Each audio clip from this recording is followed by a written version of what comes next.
इसीलिए आज सूत जी महाराज जो है वो कथा सुना रहे हैं।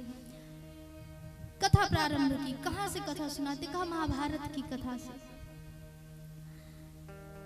महाभारत का युद्ध हो रहा है, एक और कौरवों की सेना है, एक और पांडवों की सेना है। महाराज युद्ध हो रहा।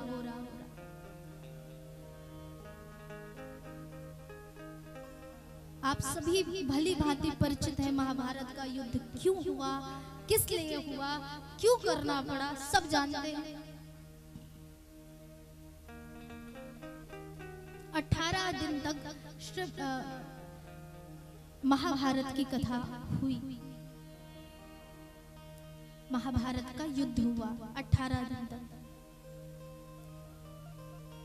धीरे धीरे करके पांडवों की भी सेना नष्ट हो रही थी, धीरे धीरे कौरवों की भी सेना नष्ट हो रही थी। भगवान श्री कृष्ण अर्जुन के सारथी है।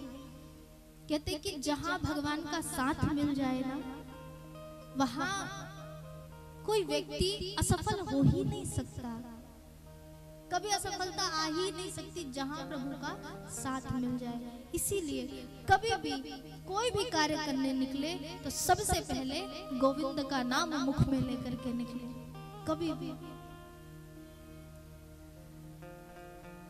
युद्ध हुआ महाराज। दुर्योधन ने अपने सेना में अश्वत्थामा से कहा कि तुम कल 5 पांडवों का वध करोगे। अश्वत्थामा ने भी कहा ठीक है। छल से युद्ध करने जा रहे थे, रात्रि के समय आए।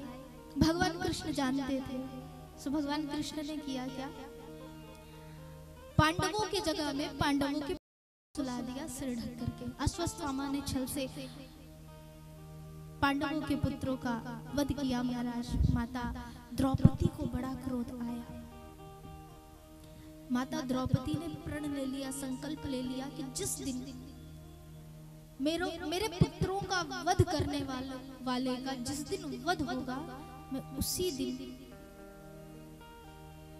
दिन शांत होंगी। पांडवों ने प्रतिज्ञा ले ली कि अश्वत्थामा को मारना है। जिन्होंने हमारे पुत्रों का वध किया है उसका वध हमें करना है।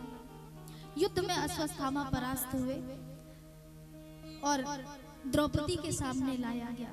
द्रौपदी अब तुम बताओ। कहा था कि अश्वत्थामा के रक्त से, खून से अपने केश धोऊंगी।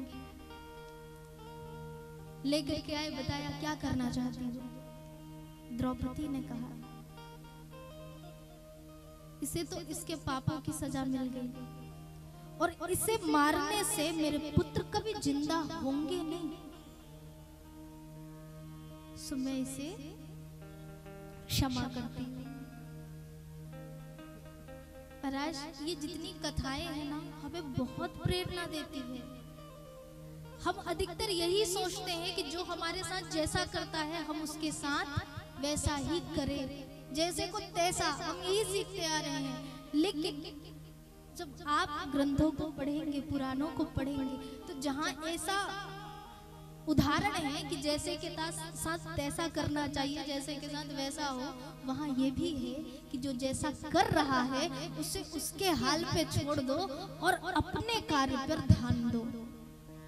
द्रौपदी ने यही किया।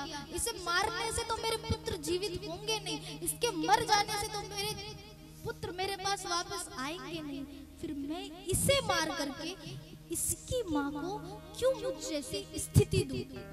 आज जो स्थिति मेरी है, मैं पुत्र वियोग में हूँ, मैं इसे मार करके इसकी माँ की भी स्थिति अपने जैसे नहीं करना चाहती। क्षमा किया। भगवान श्री कृष्ण ने कहा क्षमा तो कर रही हो, लेकिन अश्वत्थामा के मस्तिष्क में ना मणि थी। भगवान ने कहा मणि निकाल दो तो ये निर्बल हो जाएगा। जैसे आप लोग देखते होंगे संसार में कोई जीवित है लेकिन हाथ पैर चल नहीं रहे हैं, तो वो जीते जी एक मृत के समान होता है। तो वैसे ही भगवान श्री कृष्ण ने कहा मणि निकाल दो तो ये निर्बल हो जाएगा, जीने का भी कोई अर्थ नहीं बचेगा, मणि निकाल दो। अश्वत्थामा कुछ दिन तक तो ठीक था, होता है ना किसी को पनिश करो, किसी को सजा दो तो कुछ दिन तक तो बड़े अच्छे से रहता है, ठीक ठाक रहेगा, नहीं डरना है उससे, मना किए हैं नहीं करना है। लेकिन जैसे जैसे समय बीतता है ना तो वो डर भय जो होता है वो खत्म होने लगता है। युद्ध समाप्त हुआ, भीष्म पितामह जी ने अपनी गति पाई, सारे सबका अंत हुआ। लेकिन दुर्योधन ने एक बात अश्वत्थामा से कही थी कि तुम अपने इस अपमान का बदला जरूर लेना। तो अश्वत्थामा के कानों में ये बात गूंज रही थी कि अपमान का बदला लेना है। तो अपमान का बदला कैसे लिया देखिए। अर्जुन के पुत्र थे अभिमन्यु, उनकी पत्नी उत्तरा, उत्तरा के गर्भ में एक नए उत्तराधिकारी पल रहे थे। अश्वत्थामा ने सोचा ये सब तो अब धीरे धीरे समाप्त हो जाएंगे और एक यही बचा है जो वंश को आगे बढ़ा सकता है, जो है कहां, गर्भ में है। और अगर इसकी मृत्यु गर्भ में ही हो जाए तो फिर वंश का नाश हो जाएगा। अश्वत्थामा ने एक बाण चलाया, वो बाण महल से होता हुआ उत्तरा के गर्भ में तिनका मात्र प्रवेश किया, जहां पर था कौन, परीक्षित। भगवान श्री कृष्ण ने देखा कि परीक्षित की जान जो है वो संकट पे है। भगवान कृष्ण चक्र की भांति वहां प्रवेश किए, गर्भ में एक चक्र सा आवरण बनाए और परीक्षित की रक्षा की। भगवान वापस आए, सब कुछ ठीक था। भगवान कृष्ण जी अब माता